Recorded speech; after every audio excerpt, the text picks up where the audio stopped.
1절에서 20절까지의 말씀입니다.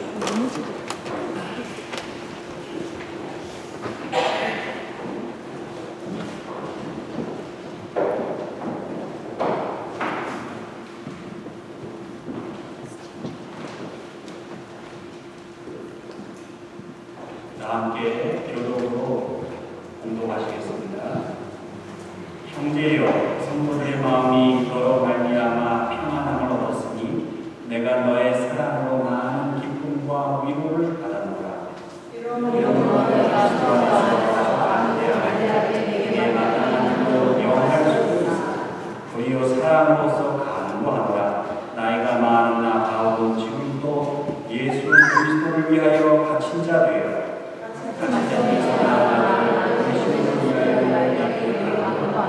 그가 전에는 내게 무익하였으나 이제는 나와 내게 유익함으로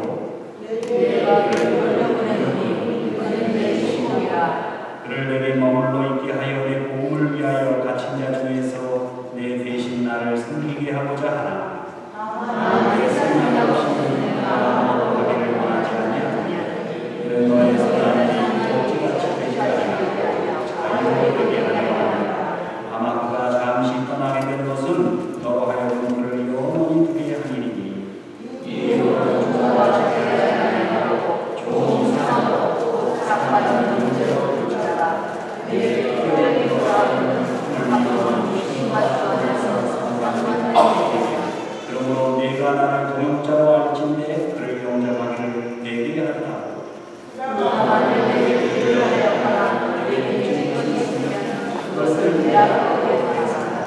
나 바울의 친필로 쓰노니 내가 바꾸려니와 내가 이외에 내 자신이 내게 미치는 것은 내가 말하지 아니하노라.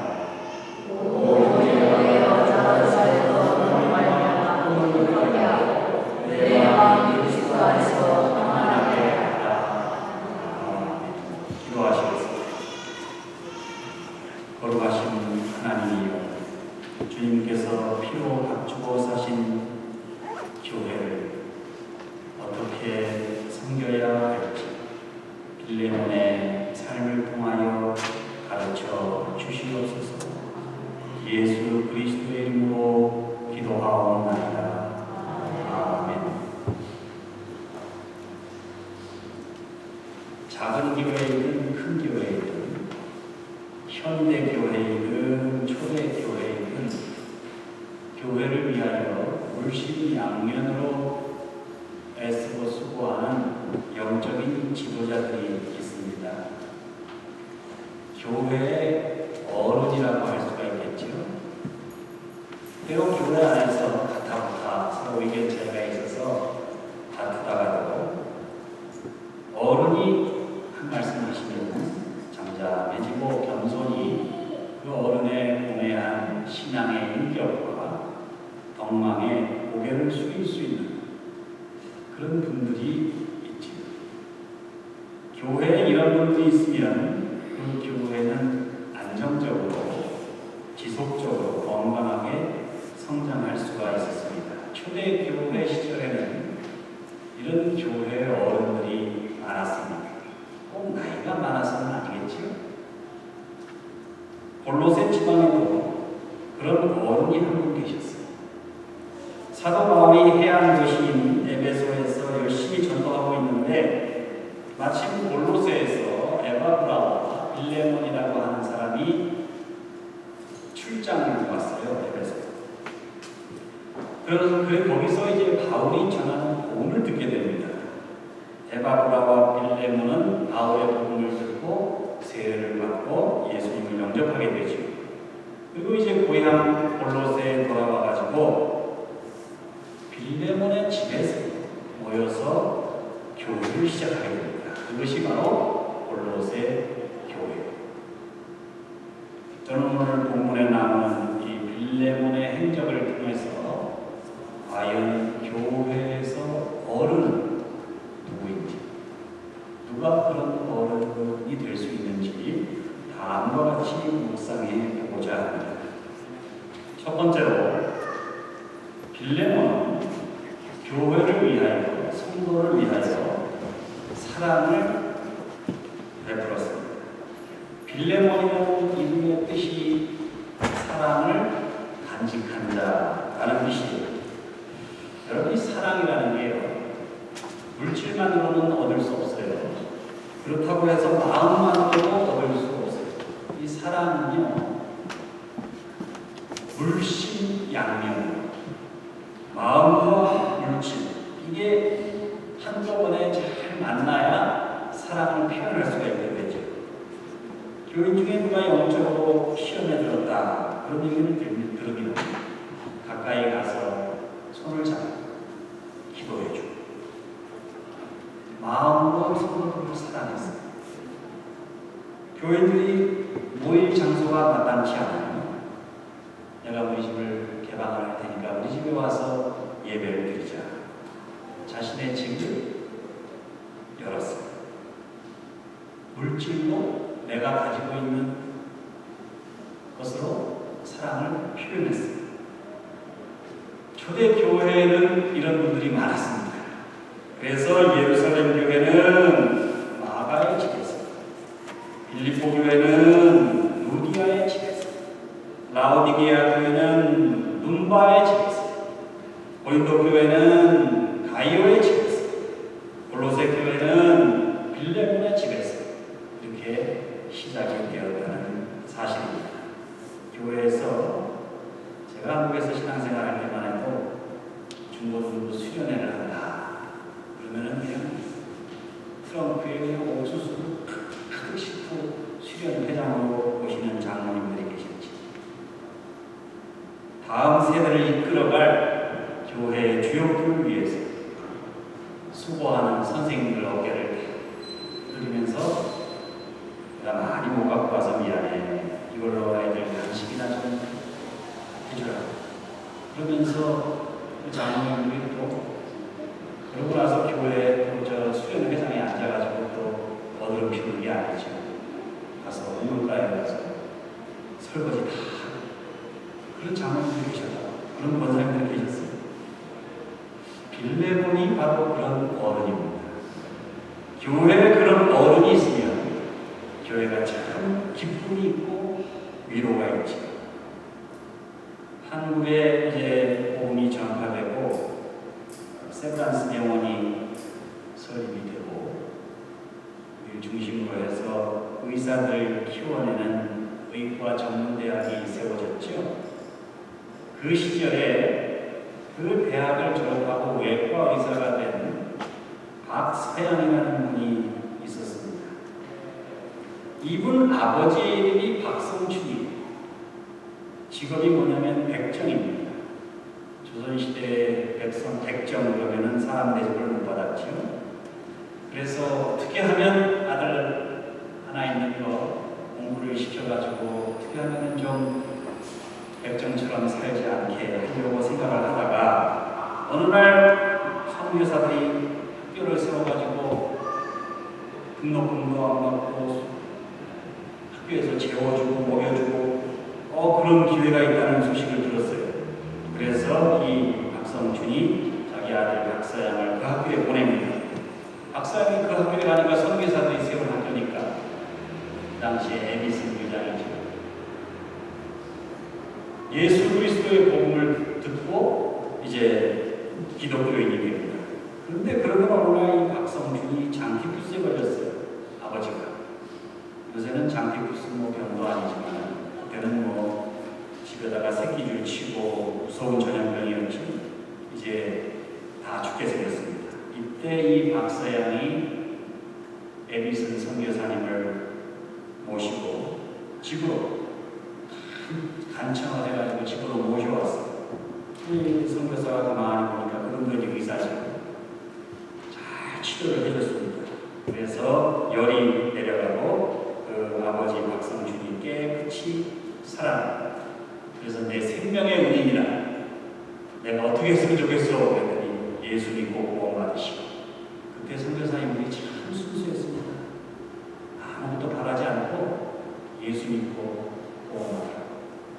그렇게 해서 예수 그리스도를 영접한 박성준이 동료 백정부를 전부 전부 다 전도를 해가지고 교회를 세웠죠.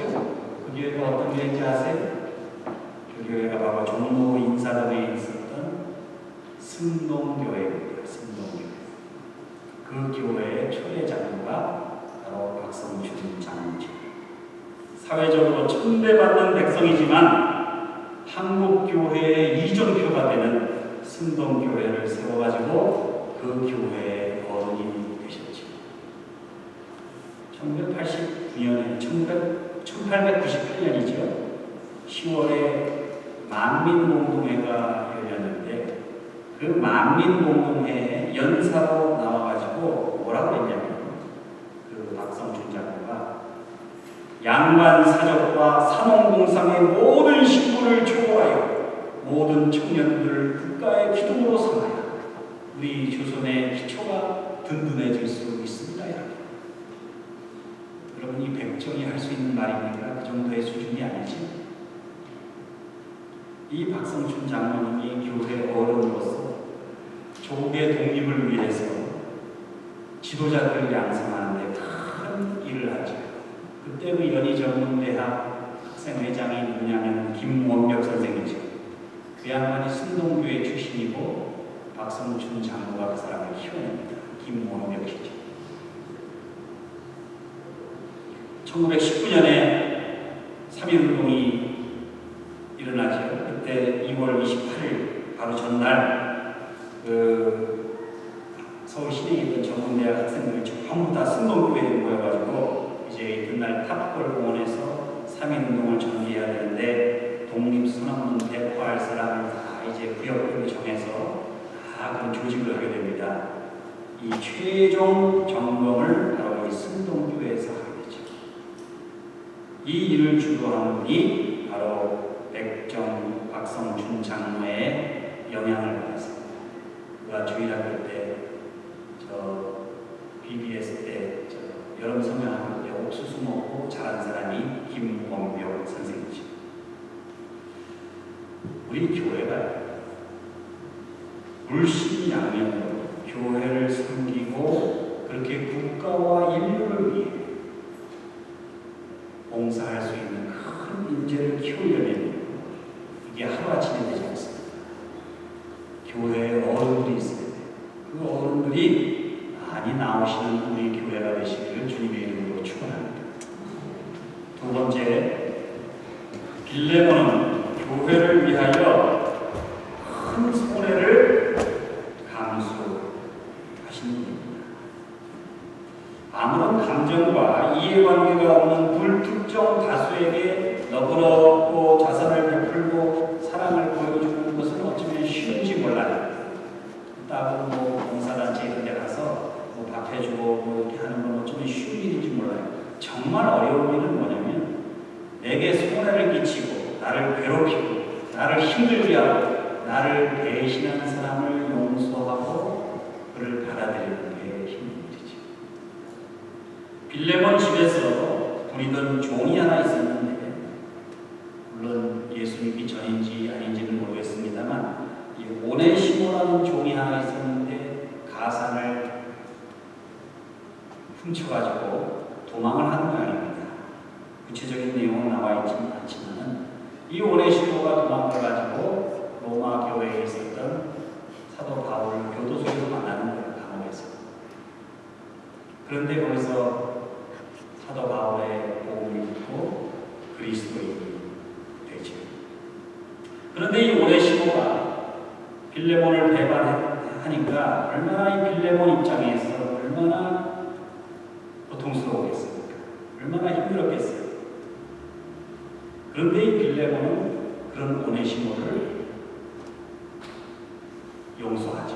물론 사도 바울의 그런 권면을 받아서 용서를 합니다만, 자, 그런데 이 빌레몬이 주변 사람들에게 어떻게 그런 마음의 평강을 유지하고 주변 사람들을 용서할 수 있었을까? 본문 7절에 보니까 형제여 성도들의 마음이 너로 말미암아 평안함을 얻었으니 내가 너의 사랑으로 많은 기쁨과 위로를 얻었노라 이렇게 말씀합니다.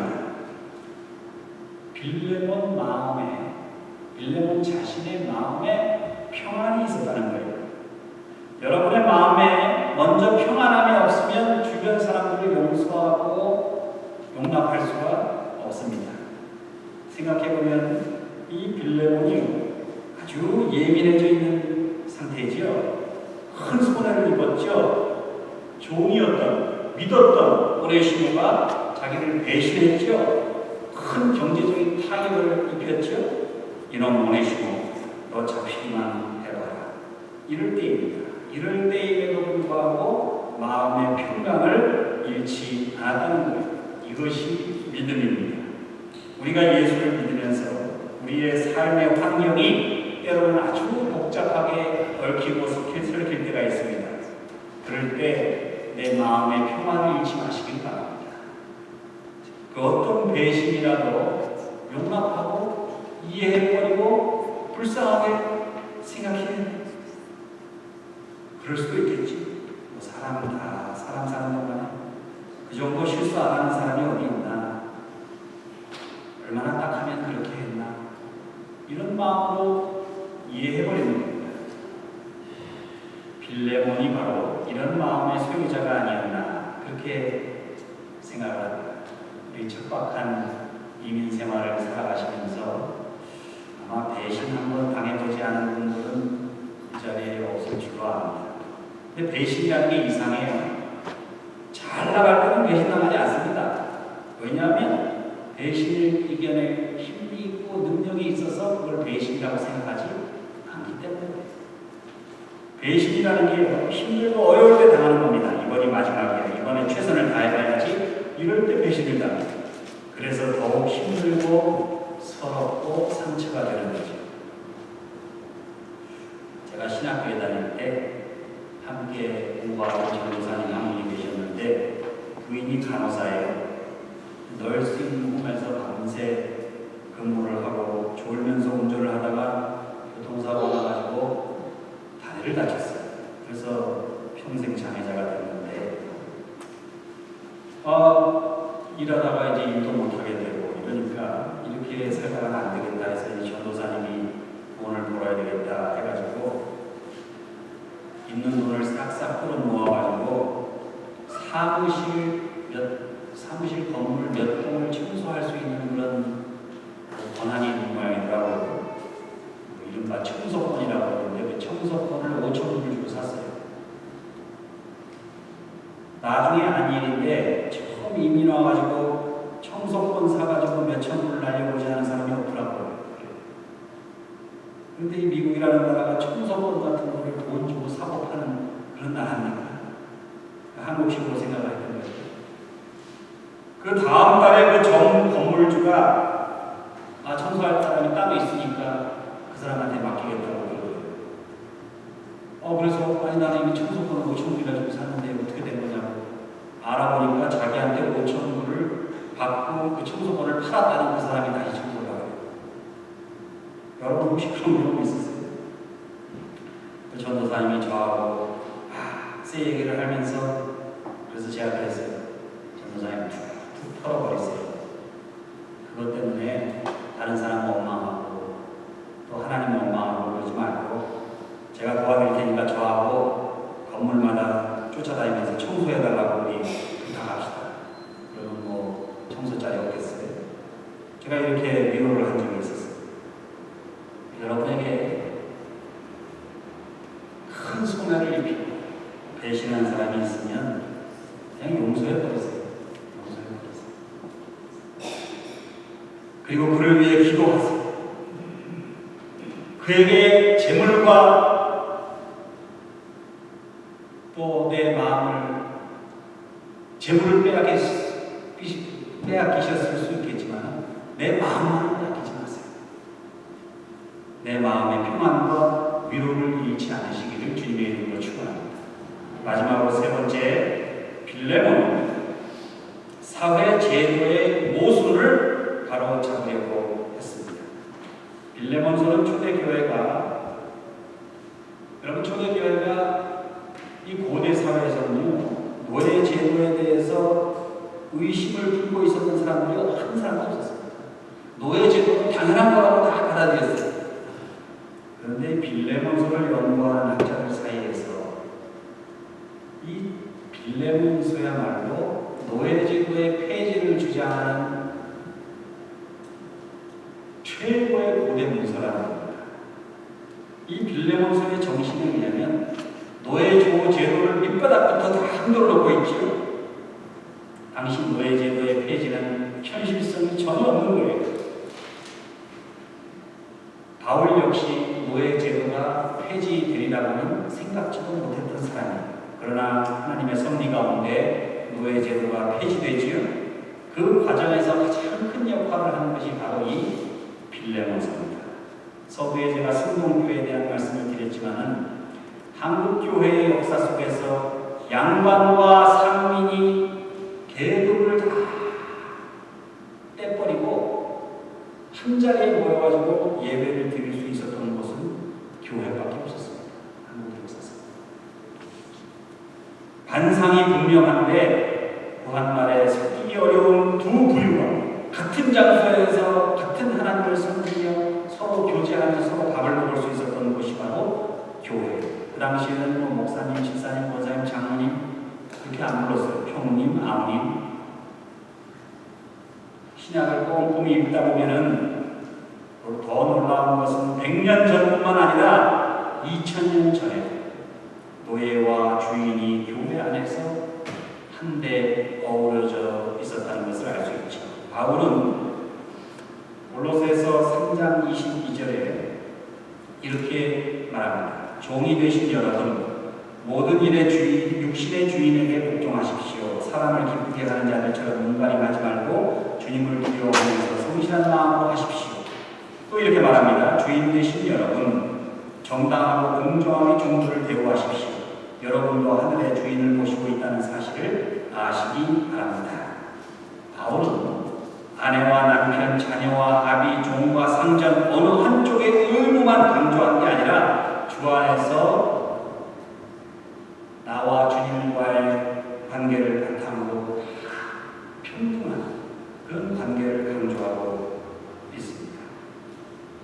그래서 갈라디아서 3장 28절에 유대인이나 헬라인이나 종이나 자유자나 남자나 여자 없이 그리스도 예수 안에서 하나이니라 이렇게 선언하고 있는 것입니다. 노예와 주인이 하나가 될 수 있고 남자와 여자가 동등한 자리에 설 수 있다는 말, 이것은 기원 1세기에는 사실 혁명과도 같은 선언이죠. 계급과 신분의 귀천이 분명한 사회이지만 그 관습과 제도를 뛰어넘어 피부 색깔도 국적의 차이도 지식과 직업의 차이도 남녀와 빈부의 차이도 없이 양반과 상민이 어우러지고 노예와 주인이 서로 형제처럼 대할 수 있어야 하는 것. 그것이 교회의 참된 모습이고 빌레몬이 바로 그런 교회를 위하여 사도 바울의 권면을 받고 앞장설 수 있었던 교회의 어른이시죠. 전설에 의하면 빌레몬은 네로의 박해를 받아서 온 가족이 다 돌에 맞아서 순교했다는 그런 기록이 전해져 내려옵니다. 세월이 아무리 흘러도 골로새 교회와 그 교회의 어른이었던 빌레몬 여전히 성경 속에 살아 숨쉬고 오늘 이 시대를 살아가는 우리들에게 귀중한 교훈을 주고 있죠. 질서와 품위가 사라져가고 작은 일만 있어도 우왕좌왕하고 상처받고 분열하는 이 현대 교회, 어른이 없어서 갈팡질팡하는 현대 교회. 진정한 사랑으로 교회를 섬기고 진정한 용서로 도역자를 용서하고 진정한 믿음을 가지고 세상을 변화시키는 그런 빌레몬과 같은 믿음의 어른 우리 교회에 많이 나오시고 여러분과 저가 바로 그런 교회의 어른으로 나타날 수 있는 그런 우리 교회가 되시기를 주님의 이름으로 축원합니다. 기도하시겠습니다. 거룩하고 자비로우신 우리 하나님, 교회의 권위가 사라져가고 또 교회에 존경할 만한 그런 어른들을 찾기가 어려운 전심양면으로 교회를 사랑하고 내게 큰 손해를 입힌 사람들을 동역자로 받아주고 또 사회의 모습을 끊임없이 개혁해 나아갔던 빌레몬처럼 그런 교회의 진정한 지도자들과 교회의 어른들을 이 땅에 보내주시고 그들을 통하여 우리들의 교회가 진정 교회다 하나님의 교회로 성숙해 갈 수 있도록 축복해 주시옵소서. 예수 그리스도의 이름으로 기도하옵나이다. 아멘.